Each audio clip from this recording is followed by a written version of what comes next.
Abraham, Sarah, and their son Isaac became very wealthy through the blessings of God as they continued to live in the land of Canaan and do all that God had commanded them to do. Sadly, at the age of 127, Sarah passed away.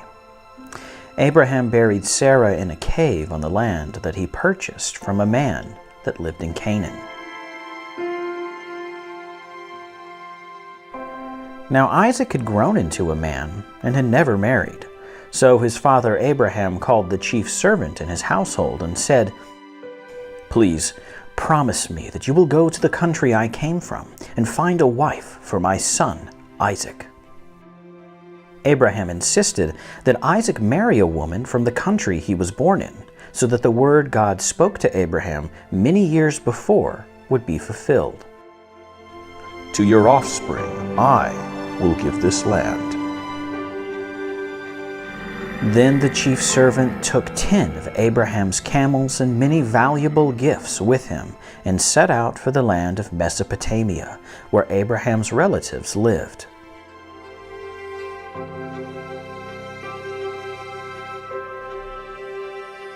When the chief servant arrived in the region where Abraham's family lived, he stopped by a well to water his animals. He quickly began to pray for a way to recognize the girl that God had chosen for Isaac. He asked God, "Oh Lord, please give me success today and show kindness to my master Abraham. When a girl comes to the well to fill her pitcher of water, and I ask for a drink, and she says, 'Drink, and I will water your camels,' let her be the one you have chosen for Abraham's son Isaac.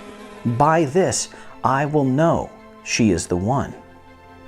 Soon after, a beautiful young woman came to the well to fill her pitcher with fresh water. The chief servant hurried to meet her and asked, "Please, would you give me a little water from your jar?" She replied, "Drink from this jar, and I will water your camels as well."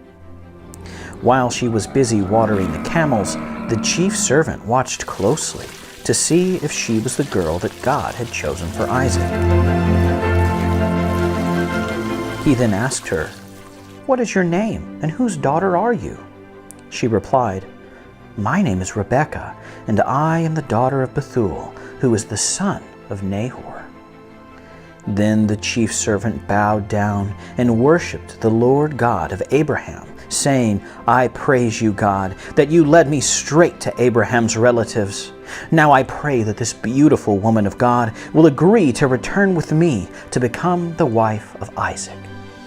Rebekah ran home and told her mother what had happened at the well.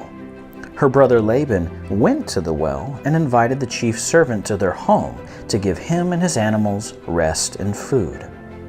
The chief servant shared the story with Rebekah's family and asked if she would return with him and marry Isaac. The family agreed that God had directed this plan, and it was up to Rebekah to make the decision. She decided to leave her family and become the wife of Isaac in the land of Canaan. The servant then brought out gold, jewelry, and costly gifts from Abraham and gave them to the family of Rebekah.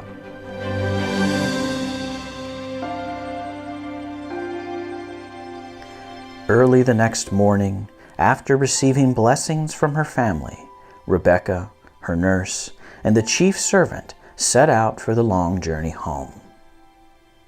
After traveling a long time, Rebekah looked up and saw a man standing in the field coming to meet them.